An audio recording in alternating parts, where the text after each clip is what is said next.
আপনার জন্য পৃথিবীর সবাই যদি দরজা বন্ধ করে দেয়, 100টা দরজা যদি বন্ধ হয়, রাস্তা বন্ধ হয়, লিখে রাখেন 1000টা দরজা রাস্তা আপনার আল্লাহ আপনার জন্য খুলে দিবেই দিবেই দিবে। আমি আপনার এলাকা সম্পর্কে তেমন ভালো জানি না, সবাইকে আমি চিনি না, তবে আমি বলছি আপনারা একটু মিলাই দেখেন। এই এলাকায় এমনও কিছু বর্তমানে দনওয়ালা মানুষ আছে যারা একসময় বাতের বাতও পায়নি। এই এলাকায় এমনও কিছু মানুষ আছে যাদের আন্ডারে শত শত মানুষ চাকরি করে, কিন্তু একসময় উনি নিজে চাকরি করছে 20 টাকা 30 টাকা 40 টাকার বেতনে। আর একটু আওয়াজ দিয়ে বলেন আছে, আরো জোরে বলেন আছে। এই এলাকায় এমন অনেক মানুষ আছে যারা টাকায় অনেকে পড়ালেখা করে, কিন্তু সে নিজে জীবনে পড়ালেখা করার তেমন কোনো সুযোগ আছে না, আছে না। আল্লাহ কাউকে মাহরুম করে না, সবাইকে দেয়, কিন্তু দেওয়ার একটা সময়, ওই সময় যেটা সেটা আসা পর্যন্ত অপেক্ষা করার নাম হচ্ছে ধৈর্য। এবার কোরআন কি বলছেন দেখেন, ইন্নাল্লাহা মা'আস সাবিরিন। বান্দা জেনে রেখো, মনে রেখো, আমি সবরকারীর সাথেই আছি। সুবহানাল্লাহ একটু বলি, যদি শব্দের গভীরতার সৌন্দর্য একটু খেয়াল করি, রব বলে যে ধৈর্য যেই ধরুক আমি তার সাথে আছি। এটার নাম কি? আপ টু বটম, শুরু থেকে শেষ প্রত্যেকটা হরফ রব্বুল আলামিনের কালাম। এই কোরআনের প্রত্যেকটি হরফ রবের কালাম। আমরা জানি অনেক কিছু, বুঝতে পারি না বলে উপলব্ধি হয় না।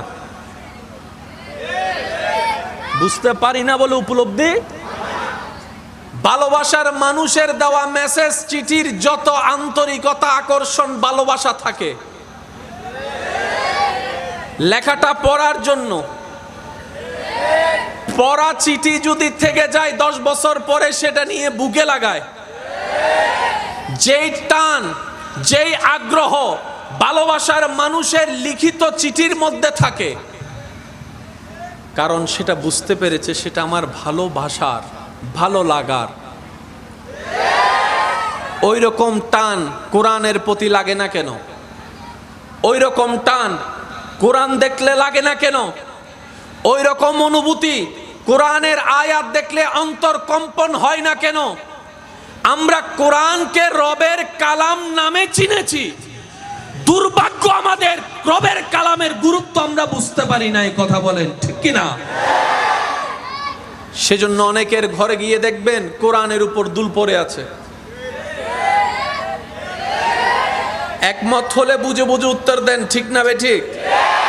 অনেকের ঘরে এমনও আছে কোরআনটা মাসের পর মাস পড়ে আছে, কেউ পড়া তো দূরের কথা, স্পর্শ পর্যন্ত করার সময় হয় না। অথচ এই কোরআনের রব্বুল আলামিন এমন ভাবে সজ্জিত করে দিয়েছেন, তিবিয়ানুন লিকুল্লি শাই। এই কোরআনকে আল্লাহ তাআলা এমন ভাবে সাজিয়ে দিয়েছেন, জালিকাল কিতাব লা রাইবা ফি। এই কোরআনকে আল্লাহ তাআলা এমন ভাবে সাজিয়ে দিয়েছেন, আর রহমান আল্লামাল কোরআন, ইয়াসিন ইয়াসিন ইয়াসিন। রব বলে কোরআনকে যদি ধরে রাখতে পারো, নবীর প্রেমকে সাথে নিয়ে আমি আল্লাহ কোরআনকে সাজিয়ে দিয়েছি এমন সুসজ্জিত ভাবে, পৃথিবীর সবাই সব প্রশ্নের মধ্যে গিয়ে আটকাই গেল, কোরআন যারা বহন করবে তারা কখনো আটকাই থাকবে না। চিৎকার দিয়ে বলেন সুবহানাল্লাহ। এই কোরআনকে ধরার মতো আমরা ধরতে জানি? ধরেছি প্রত্যেকবারই হাত দিয়ে, দিল দিয়ে। যে জায়গায় মুসলমানের রব হচ্ছেন এমন একজন যিনি খালিক, যিনি মালিক, যিনি রহমান, যিনি রহিম, যিনি সত্তার, যিনি গফফার, যিনি জুল জালালে ওয়াল ইকরাম, এমন একজন রব যে মুসলমানের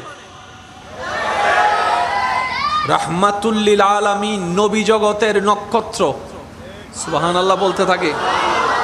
যাদের আমার মতো গুনার পাল্লা ভারী, সওয়াবের পাল্লা কম, তারা জোরে জোরে বলতে থাকেন সুবহানাল্লাহ। এমন একজন নবী পেয়েছি যিনি নবী জগতের উজ্জ্বল নক্ষত্র, এমন একজন নবী পেয়েছি যিনি নবী জগতের মধ্যে রাজ মুকুট, যেমন একজন নবী পেয়েছি যিনি হাবিবুল্লাহ, যিনি রাহমাতুল লিল আলামিন, যিনি রাউফুর রহিম, যিনি ইমামুল মুরসালিন, যিনি খাতামান নবীন, যার বেড়াতে যাওয়াটা হয় মেরাজ। নবীর উম্মতের আওয়াজ লাগবে, আরো জোরে বলেন সুবহানাল্লাহ। যার বেড়াতে যাওয়াটাই মেরাজ, যার বাহনটা হয়ে যায় বোরাক, যার বাহন হয়ে যায় বোরাক, যার ঘুরতে যাওয়া কদম রাখা হয়ে যায় জান্নাত। এইরকম একজন নবী পেলাম, ওই রকম একজন রব পেলাম, এরকম একটা কিতাব পেলাম। এত কিছু শ্রেষ্ঠ পাওয়ার পরে পিছনে কেন আমরা? প্রশ্নটা যদি নিজেকে একবার করি, উত্তরটা আসবেই এটা, রবকে পেয়েছো কিন্তু লালন ধারণ করার মতো ধারণ করতে আমরা জানিনি। নবী আমরা পেয়েছি শ্রেষ্ঠ, কিন্তু নেওয়ার মতো নিতে জানিনি আদর্শ। কোরআন পেয়েছি আমরা সত্য, কিন্তু বুকে ধারণ করার মতো ধারণ আমরা করতে জানিনি। ইসলাম ধর্ম পেয়েছি শ্রেষ্ঠ, কিন্তু মানার মতো মানতে আমি, আপনি, আমরা কেউ পারিনি। ব্যর্থতা আসলে আমাদের কারণে, নিজের পায়ে নিজে আমরা কুড়াল মেরে দিয়েছি। কথা বলেন ঠিক কিনা? দোষ কার? ব্যর্থতা কাদের? কমতি কাদের? সব দোষের মূল না হয় রব আমাদেরকে কোনো কিছুতে কমতি দেয় নাই। বাঁচার জন্য কিডনি দরকার আছে, নিজের মধ্যে দেখেন আল্লাহ আপনাকে 2টা কিডনি দিয়েছেন। আরেকটু জোরে বলেন। বান্দা আমি 2টা দিয়েছি, তোর ঘরের মালিকও 2টা জেনারেটর দিবে না ভাড়া করে, যে একটা নষ্ট হলে আমার কাস্টমাররা কষ্ট পাবে, আরেকটা দিয়ে দিলাম স্পেয়ার দিবে না। আমি রব দিয়েছি 2টা কিডনি, সুন্দরভাবে তাল মেলে 50-50 চলবে। কোনো কারণে যদি একটা, তোর সমস্ত ব্যর্থতার কারণে যদি কোনো কারণে একটা নষ্ট হয়েও যায়, আরেকটা দিয়ে চালাই নিতে পারবি, আরেকটা দিয়ে চালাই নিতে পারবি। দেখার জন্য চোখ দরকার, একটা দিয়েও দেখা যায়, আরেকটা দিয়েও দেখা যায়। রব বলে যে আমি একটা দিব না, 2টা চোখ দিয়ে দিলাম দেখার জন্য। সুবহানাল্লাহ। বান্দারে শোনার জন্য কেউ তোরে ডান থেকে ডাকবে, কেউ তোকে বাম থেকে ডাকবে, কেউ তোকে সামনে থেকে ডাকবে, কেউ পিছন থেকে ডাকবে, কেউ কর্নার থেকে ডাকবে। কোন দিকের আওয়াজ আসলে কোন দিকে তাকাবি সেটা শোনার জন্য কানের দরকার। আমি রব তোকে 2টা কান দিব, একটা দিব না। এক সাইডে শুনবি আর এক সাইডে শুনবি না আমার বান্দা, তা হতে পারে না বান্দা। তোকে আমি কানও 2টা দিয়ে দিলাম। সুবহানাল্লাহ। পাও তোকে 2টা দিলাম, হাতও তোকে 2টা দিলাম। বান্দারে স্পেয়ার করে আমি এমন ভাবে তোর ভিতরে দিয়েছি যাতে তোর এই গুনাহ কোনো কিছুর মধ্যে কমতি জিনিসটা অনুভব না হয়। আমি রব আহসানুল খালক তোকে সুন্দরভাবে সজ্জিত করে দিয়েছি। বলেন সুবহান। আসেন, দাড়িপাল্লার নিয়ম কি? এদিকে যদি 50 কেজি হয়, এদিকে থাকবে 50 কেজির শিল, তখন কাটা হবে। একটু সবাই বলেন কাটা হবে। 50 কেজি ওলা চাউল এদিকে যদি 40 কেজির শিল হয়,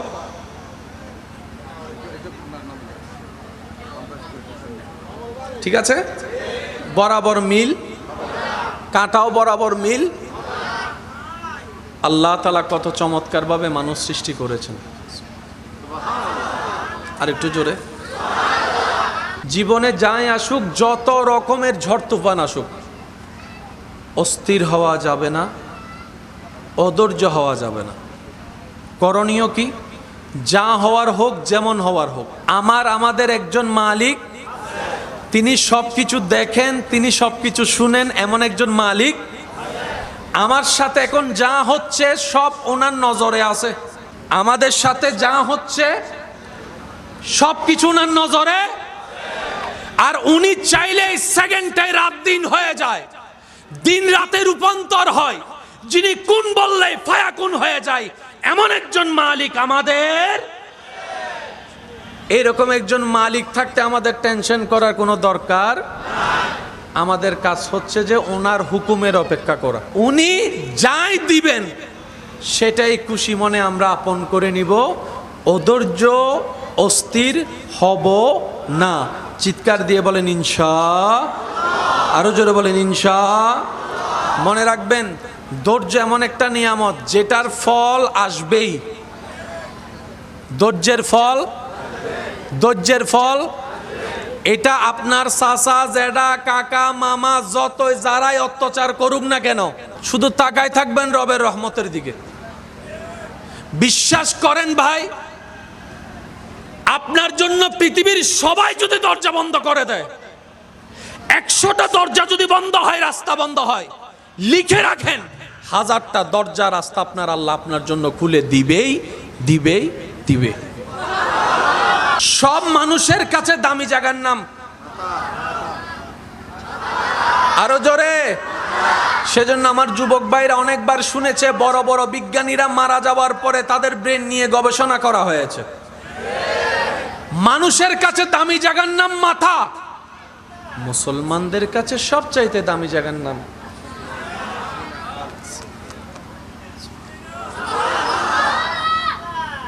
পৃথিবীর সাধারণ মানুষ যা স্ট্রোক করে সব এখানে করে,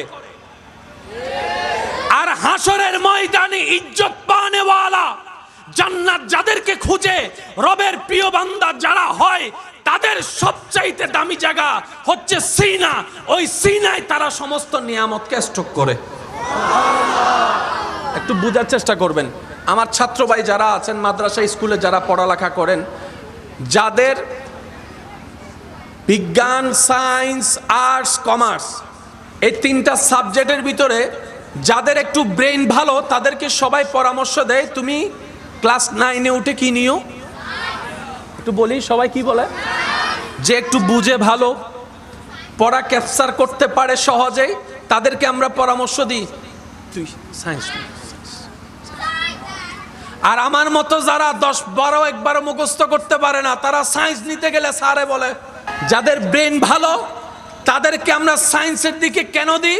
কারণ সায়েন্সের জগৎটাই হচ্ছে তুলনামূলক সবচেয়ে একটু কঠিন, যেখানে রসায়ন আছে, যেখানে পদার্থ আছে, যেখানে কেমিস্ট্রি, বায়োলজি, ম্যাথমেটিক্স, এইরকম হাজার বিষয় আছে, বড় কঠিন কঠিন বিষয়।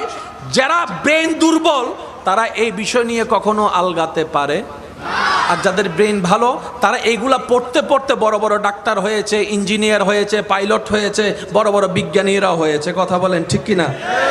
পৃথিবীর মানুষরা সমস্ত কিছু স্ট্রোক করে কোথায়? ব্রেইনে। আর আল্লাহ ওয়ালা যারা, তারা স্ট্রোক করে সব। এবার আসুন, পৃথিবীর সবচাইতে দামি কিতাবের নাম কি? এই কোরআন। পৃথিবীর সমস্ত বই আমরা কোথায় রাখি? বাংলা, অঙ্ক, ইংরেজি, বিজ্ঞান কোথায় রাখি? ব্রেনে। আল্লাহ তাআলা কোরআনকে নাজিল করেছেন নবীর ব্রেনে না অন্তরে? আমি শুনি না, একটু জোরে বলেন তো, আরো জোরে বলেন। আল্লাহ শ্রেষ্ঠ কিতাব কোরআন নাজিল করার সময় নবীর নূরানি দেহ মুবারকের আফাত ও মুস্তকের ভিতরে অন্তরকে বাছাই করেছেন, অন্তরকে বাছাই করেছেন। সুবহানাল্লাহ বলেন না? সেজন্য আপনার এলাকায় মনে রাখবেন, এটা যত কোরআনে হাফেজ আছে, যাদের অন্তরে কোরআন, আপনারাই বলেন অন্তরে কোরআন, অন্তরে কোরআন। তার মানে অঙ্ক, ইংরেজি, বাংলা, বিজ্ঞান ব্রেনে সেভ হয়। হাফেজদের কোরআন সেভ হয় তাদের অন্তরে, তাদের কলবে। সুবহানাল্লাহ। সেজন্য বড় বড় ডাক্তার পাগল হয়ে গেলে রুগী দেখতে পারে না, প্রেসক্রিপশন লিখতে পারে না, সব তাসরিগি। আর আপনারাও সাক্ষী দিবেন আমার সাথে, অনেক পাগল হাফেজে কোরআন পাগল হওয়ার পরেও সব ভুলে গেছে। আমি শুনি নাই, আওয়াজটা একটু বলেন না আপনারা। তার ব্রেন স্ক্রু দিলেও কিচ্ছু চিনে না, পারে না, কিন্তু কোরআন পড়তে বলে অনর্গল পড়ে, অনর্গল পড়ে, অনর্গল পড়ে। এবার সেই ব্যক্তিকে জগৎ জিজ্ঞেস করে, তুমি তো সায়েন্সের বড় একটা স্টুডেন্ট ছিলা, তোমার বায়োলজি, ম্যাথমেটিক্সের ভালো দক্ষতা ছিল, এখন তুমি পারো না? বলে যে সব যা ব্রেনে সেভ করেছি, ব্রেনের স্ক্রু ঢিলা হওয়ার সাথে সাথে সব কিছুই বলেন না বলেন না বলেন না, সব কিছুই আপনার ফরম্যাট হয়ে গিয়েছে, কিন্তু আমি কোরআন বলি নাই কেন জানো? আমি কোরআনকে কখনো ব্রেনের মধ্যে স্ট্রোক করতে পারি নাই। রব বলে যে পৃথিবীর সব জ্ঞান ব্রেনের মেমোরি কার্ডে থাকবে, আমি আল্লাহর কোরআন ক্যাপচার করার মতো ক্ষমতা ব্রেনের নাই, সেটা একমাত্র কলবের মধ্যে আমি আল্লাহ দান করে দিয়েছে। সুবহানাল্লাহ। এখন আপনারা অঙ্কটা পুরোটাই বুঝতে পারবেন। কোরআন কি ঝগড়া লাগাতে আসছে নাকি ঝগড়া মিটাতে আসছে? কোরআন কি অশান্তি করতে আসছে নাকি শান্তি করতে আসছে? তো কাদের কারণে কোরআন দ্বারা শান্তি প্রতিষ্ঠা হবে? মনে রাখবেন, যাদের কোরআনটা হৃদয়ে থাকবে, হৃদয়ের চোখ দিয়ে যারা কোরআন পড়বে। কোরআনের সাথে কানেকশন কি ব্রেনের না হৃদয়ের? একটু সবাই বলেন না, কোরআনের সাথে কানেকশন কি ব্রেনের না হৃদয়ের? ব্রেন দিয়ে কোরআন বোঝা যাবে? আপনি আমি কোরআন যতবার খুলি না, তার চাইতে অনেক বিজ্ঞানী বিধর্মীরা এর চাইতে বেশি কোরআন খোলে, কিন্তু তাদের এখনো ভিতরে নূর আসে, কারণ কোরআন ব্রেন দিয়ে বোঝা যাবে। সেজন্য আল্লাহ তাআলা আমাদেরকে পরামর্শ দিয়েছেন, ওয়াকুনু মা'আস সাদিকিন, নামাজি নামাজ পড়ে আমার বন্ধুর সাথী হয়ে যাও। সুবহানাল্লাহ, আরো জোরে বলতে হবে। রোজাদার রোজা রেখে আমার বন্ধু প্রিয় মানুষ তালাশ করে তাদের সাথী হয়ে যাও। রব তোমার প্রিয় বান্দা কারা? তোমার প্রিয় বান্দা কারা? রব বলে যে যাদের সিনা আলোকিত হবে তারাই আমি রবের প্রিয় বান্দা। ইন্নাল্লাহা ওয়া মালাইকাতাহু ইউসাল্লুনা আলান নবী ইয়া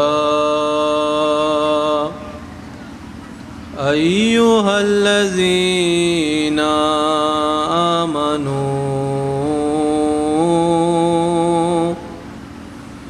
সাল্লু আলাইহি ওয়া সাল্লিমু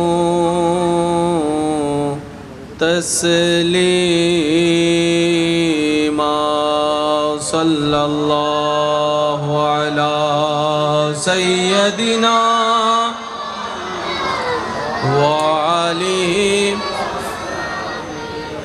আল্লাহুম্মা সাল্লি আলা সাইয়্যিদিনা মুহাম্মাদ নাবিয়ানা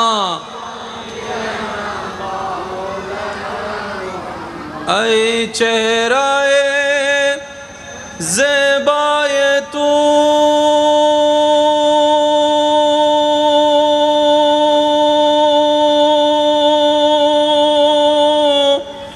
रश्क बुतानी आज़री हर चंदे वसफत में कुनम दर हुस्ने ज़ा बाला तेरी। अल्लाहुम्मा सल्ले अला नबियना शाफियना যাই যদি মোর তন জানো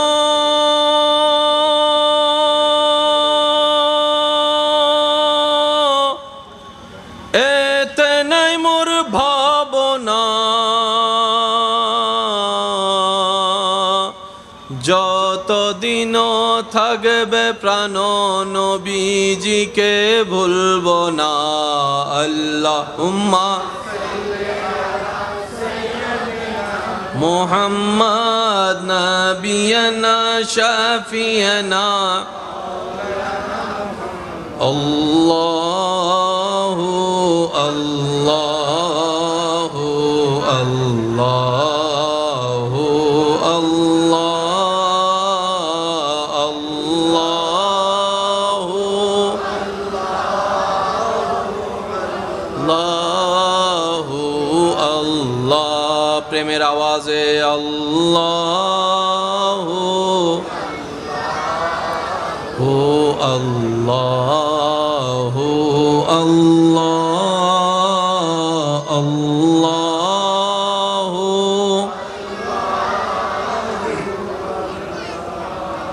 হু আল্লাহ। আসুবহু বাদা মিন طلعته والليل دجى من وفراته الله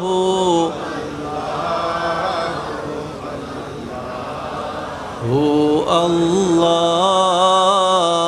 الله الله الله চাইব শেষবারের মতো সবার জবান থেকে রবের নামের আওয়াজটুকু একবার শোনার জন্য। যার যত শক্তি আছে মোহাব্বতের ইমানি আওয়াজে সবাই মিলে একই আওয়াজে আল্লাহু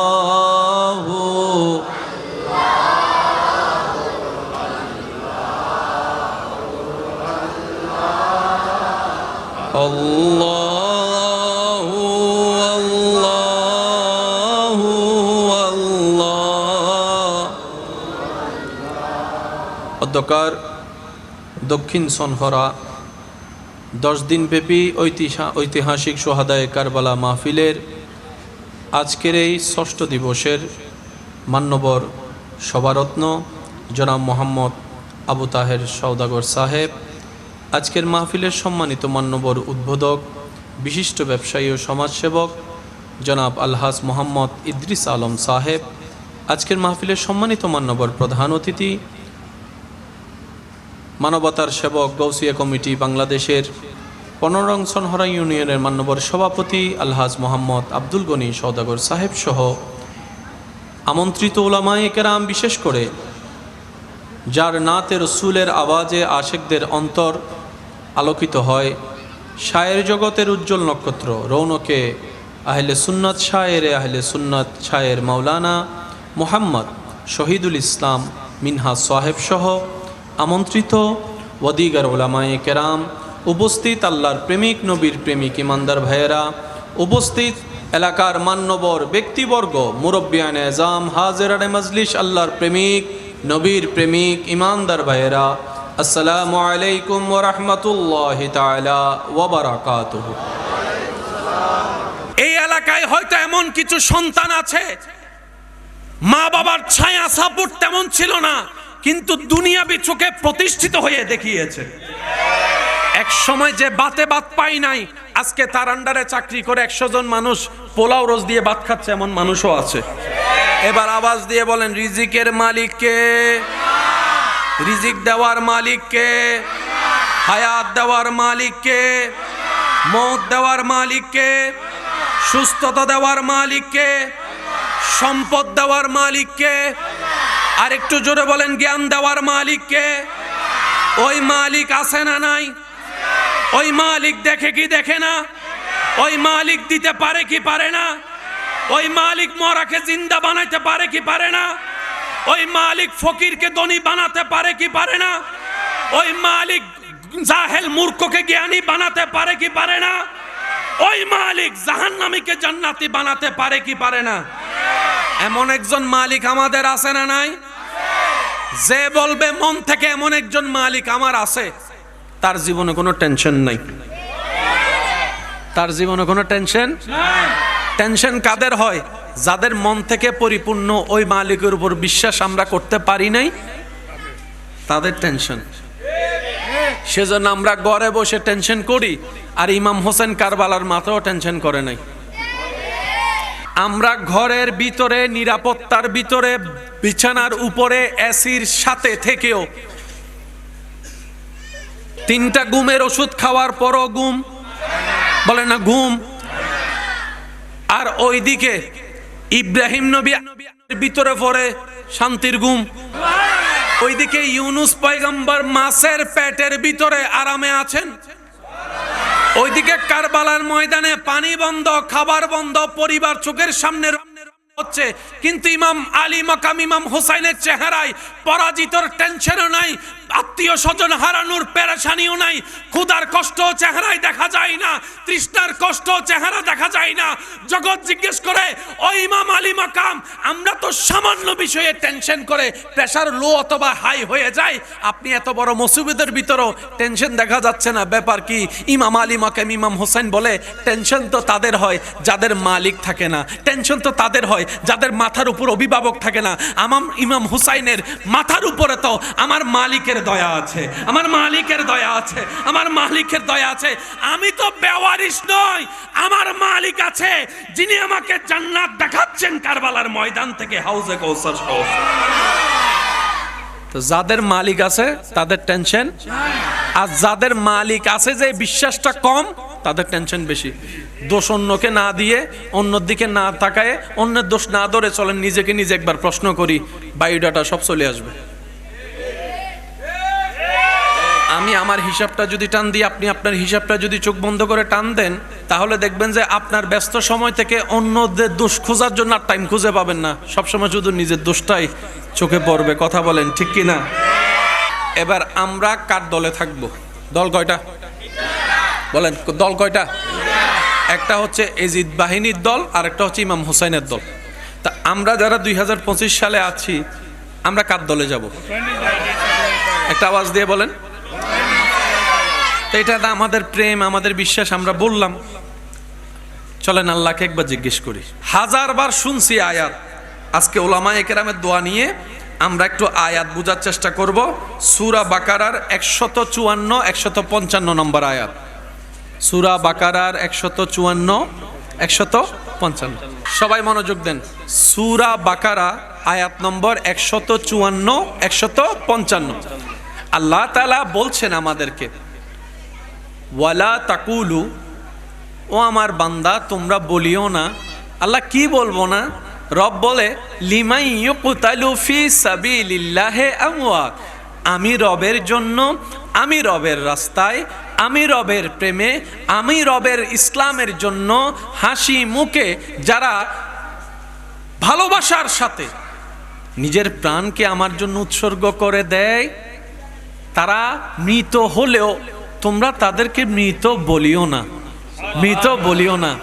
আল্লাহ, আমরা যদি তাদেরকে মৃত বলি, রব বলে যে তোমরা যদি তাদেরকে আমি বারণ করার পরও মৃত বলো, তাহলে তোমরা জাহান্নামী হবা, গুনাহগার হবা, আমি রবের আদেশকে অমান্য করার সাজা তোমরা পাবা। তো আল্লাহ, আমরা এখন সেফ জোনে কিভাবে যাব?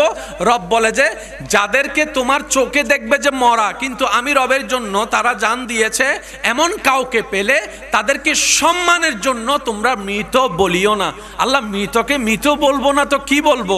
রব বলছেন, বাল আহইয়াউন ওয়ালাকিন লা তাশউরুন, হে আমার বান্দা, তারা তুমি দেখছো তাদের নিঃশ্বাস বন্ধ, তাদের হার্ট বন্ধ, তাদের পালস বন্ধ, তাদের রক্ত সঞ্চারণ বন্ধ, তাদের শরীর শীতল হয়েছে, তাদের চোখের পুতুলি থমকে গিয়েছে, তাদের বুকের মধ্যে সেই স্পন্দন বন্ধ হয়েছে, সব ঠিক আছে তোমাদের চোখে দেখা।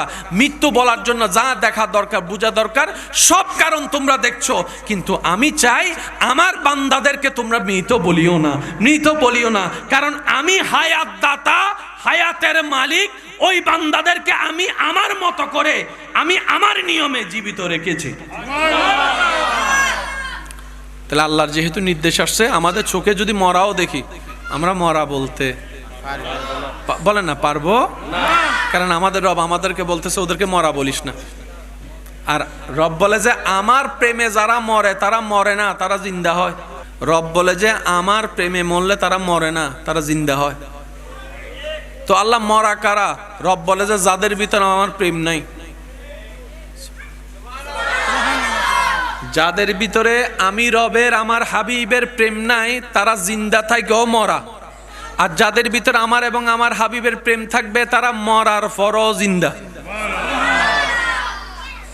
2 যোগ 2, এটা যেরকম সহজ, এটাও এরকম সহজ। জিন্দাকে, যার ভিতর আল্লাহ এবং নবীর প্রেম আছে, মরার পরও জিন্দা। মরাকে, যারা হাঁটা চলা করার পর আল্লাহ এবং নবীর প্রেম নাই, তারাই মরা। সুবহানাল্লাহ। এবার কারবালার ময়দানে কয় দল? এখন আমরা কোন দলে থাকবো?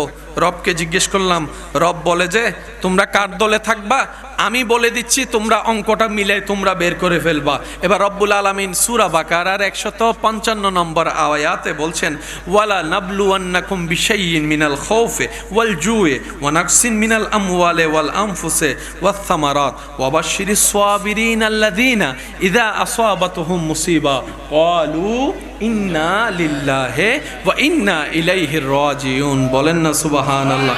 রব্বুল আলামিন বলে, তোমরা দুই দলের যখন যুদ্ধ হচ্ছিল তখন তো তোমরা ছিলে না, তোমরা কিভাবে বুঝবা আমি রব কাদের সাথে ছিলাম? তোমরা তাদের সাথে হবা। ইয়া রব তুমি কার সাথে ছিলা?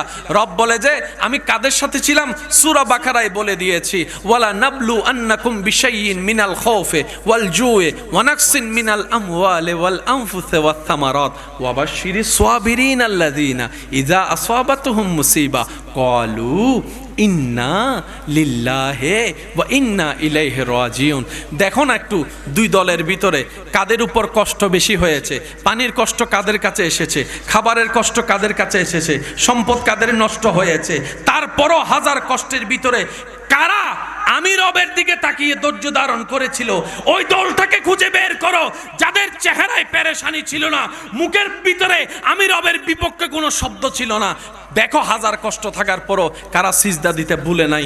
একটু দেখো কোন দলের পর পানির কষ্ট ছিল, খাবারের কষ্ট ছিল, খুঁজে বলে দেখো। দেখো তাদেরকে খুঁজে বের করে যারা নিজের সন্তানকে কোলে নিয়ে হাই হুতাশ না করে বলেছিল ইন্না লিল্লাহি ওয়া ইন্না ইলাইহি রাজিউন। দলটাকে তোমরা খুঁজে বের করো। সূরা বাকারার 155 নম্বর আয়াতকে আপনি আপনার জ্ঞান দিয়ে যদি অ্যানালাইসিস করে দেখেন, আপনি দেখবেন কারবালার ময়দানে মুসলিম জাহান কার পক্ষে থাকবে, দ্বিধাদ্বন্দ্বে থাকবে বলে আল্লাহ আগে থেকেই কোরআনের আয়াত দিয়ে সব ক্লিয়ার করে দিয়েছেন। কারবালার ময়দানে কষ্টে ছিল ইমাম হুসাইন, পানির কষ্ট ইমাম হুসাইনের তাবুতে, খাবারের কষ্ট ইমাম হুসাইনের তাবুতে, বন্ধ রাস্তা ছিল ইমাম হুসাইনের তাবুতে, শাহাদাতের ইন্না লিল্লাহ শোনা গিয়েছে ইমাম হুসাইনের তাবুতে। হাজার কষ্টের ভিতরেও রবের উপর নারাজ না হয়ে শুকরিয়া করেছিল ইমাম হুসাইন, সবর করেছিল ইমাম হুসাইন। ইন্নাল্লাহা মা'আস সাবিরিন আয়াতের আলোকে কাল হাস ওই কারবালার ময়দানে, ওই কারবালার ময়দানে আল্লাহর রহমত ছিল ইমাম হুসাইনের সাথে। কোরআনের আয়াতের সাথে ইমাম হুসাইনের কারবালা মিলান। আপনার জায়গা থেকে আপনি মিলান, কারোটা শুনতে হবে না। আপনার এখানে যদি বিন্দু পরিমাণ ঈমানের নূর থাকে, এখান থেকে আপনারা সিগন্যাল দিবে কারবালায় কে সঠিক ছিল। আল্লাহ তাআলা আমাদের সবাইকে কবুল করুক। হে বাডা নূর কা सदका लेने नूर का आया है तारा नूर का। अल्लाहुम्मा सल्ले अला मौलाना मुहम्मद व अला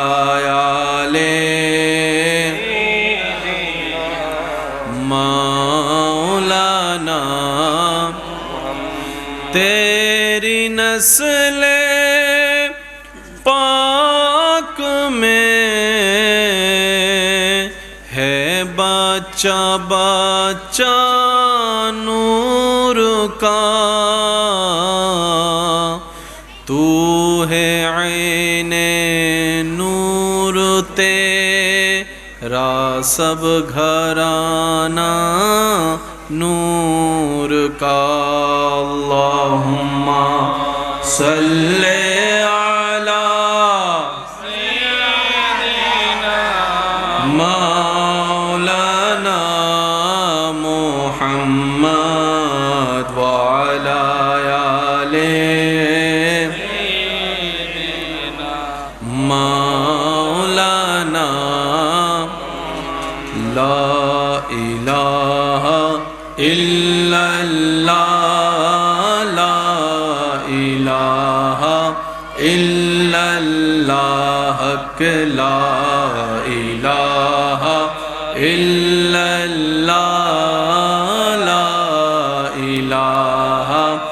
ইল্লাল্লাহ। সবাই মিলে কি আওয়াজে লা ইলাহা লা ইলাহা সাল্লাল্লাহু লা ইলাহা ইল্লাল্লাহ লা ইলাহা ইল্লাল্লাহ লা ইলাহা ইল্লাল্লাহ লা মওজুদা ইল্লাল্লাহ লা মাশহুদা ইল্লাল্লাহ লা মা'বুদা ইল্লাল্লাহ লা ইলাহা ইল্লাল্লাহ লা ইলাহা ইল্লাল্লাহ লা ইলাহা ইল্লাল্লাহ। শেষবারের মতো সবাই কি আওয়াজে হক লা ইলাহা ইল্লাল্লাহ লা ইলাহা ইল্লাল্লাহ হক লা ইলাহা ইল্লাল্লাহ লা ইলাহা ইল্লাল্লাহ। অধ্যকার বায়েজিদ বুস্তামি রোড, পূর্ব নাসিরাবাদ, 4 নং লেন, আদর্শপাড়া শাহাদাতে কারবালা মাহফিল পরিচালনা কমিটির আয়োজনে এলাকাবাসীর আন্তরিক ভালোবাসা, মোহাব্বতে ও সহযোগিতায় আজকের এই আজিমুশান নুরানি ইমানি মাহফিলের সম্মানিত মান্যবর প্রধান আলোচক, রৌনকে মিল্লাত, রৌনকে আহলে সুন্নাত, মুনাজির মিল্লাত হযরতুল আল্লাম আলহাজ কাজী মৌলানা এম এ জলিল সাহেব মাদ্দাজিল্লুহুল আলী সহ আমন্ত্রিত উপস্থিত উলামায়ে কেরাম, উপস্থিত এলাকার মান্যবর ব্যক্তিবর্গ, মুরব্বিয়ানে আজম, দূর দূরান্ত থেকে শ্রবণরত এবং আশেকদের উপস্থিতির সমীপে উপস্থিত এলাকার ব্যক্তিবর্গ, আশেকানে খুদাবন্দি ও আশেকানে আহমদি, আসসালামু আলাইকুম ওয়া রাহমাতুল্লাহি তাআলা ওয়া বারাকাতুহু। প্রাণ খুলে মন উজাড় করে রবের রহমতের দরবারে ভিখারি সেজে ভিক্ষা পাওয়ার আশায় মোহাব্বতের আওয়াজে সবাই একবার বলি আলহামদুলিল্লাহ। আলহামদুলিল্লাহ। রব্বুল আলামিনের আলিশান ও রহমতের দরবারে আমরা সকল গুনেহগারের পক্ষ থেকে ফরিয়াদ, রব্বুল আলামিন মেহেরবানি করে 12টি মাসের মধ্যে যে 4টি মাসকে অতি সম্মানিত ঘোষণা করেছেন, এই 4 সম্মানিত মাসের অন্যতম একটি মাস এই মাহে মুহররম। আল্লাহ তাআলা দয়া মেহেরবানি করে যেন এই মুহররম মাসের সদকায় আমাদের সকলের জীবনের অতীতের করা কবিরা সগীরা গুনাহ যেন আল্লাহ দয়া করে মাফ করে দেয়, বলি আমিন। রব্বুল আলামিন মেহেরবানি করে আমাদের সবার মা বাবার জীবনের গুনাহ মাফ করে দিন, আমিন। আমাদের যত আত্মীয় স্বজন, এলাকাবাসী এই মুহূর্তে কবরের কঠিন আযাবে কষ্ট পাচ্ছে, আল্লাহ মেহেরবানি করে প্রত্যেকজন আশেকের দোয়া কবুল করে প্রত্যেকটি কবরবাসীকে আযাব থেকে মুক্তি দান করুক, বলি আমিন। এতক্ষণ পর্যন্ত যে তাকরিরাত হয়েছে, নাতে রাসূলের মানকাবাতের খেদমত হয়েছে, রব্বুল আলামিন আলিশান পাক দরবারে কবুল করার মাধ্যমে কাল হাসরের ময়দানে আমাদের জন্য নাজাতের জরিয়া হিসেবে কবুল করুক, বলি আমিন। সম্মানিত উপস্থিতি, আজকের আমার এইখানের উপস্থিতি মোহাব্বতের ডাকে সাড়া দিয়ে আজকে কোনো আলোচনার জন্য আমি এখানে উপস্থিত হইনি। মূলত আশেকানদের দিলের চাহাত, ভালোবাসার ডাককে সম্মান করে দেখা দেওয়ার চেষ্টা করেছি। দু চারটি কালিমা কথা বলে আপনাদের সাথে দুয়ার ভান্ডারে আমিও শরীক শামিল হয়ে অল্প কিছুক্ষণের মধ্যে ইনশাল্লাহ আপনাদের থেকে আমি বিদায় নিব। প্রথমেই বলে রাখছি, আমি দেখা দিতে এসেছি, আপনাদেরকে দেখতে এসেছি। জান্নাতের ফুল, কচি কাঁচা ছোট বাচ্চারা আশেপাশে যে কথা ফুলঝড়ি ঝরাচ্ছে, আমরা বড়রা যেন সেটাকে একটু কন্ট্রোল করার চেষ্টা করবেন, আর আমাকে একটু আওয়াজ দিয়ে উৎসাহ দেওয়ার চেষ্টা করবেন। যারা আওয়াজ দিয়ে সহযোগিতা করতে রাজি আছেন তারা একবার বলি মারহাবা।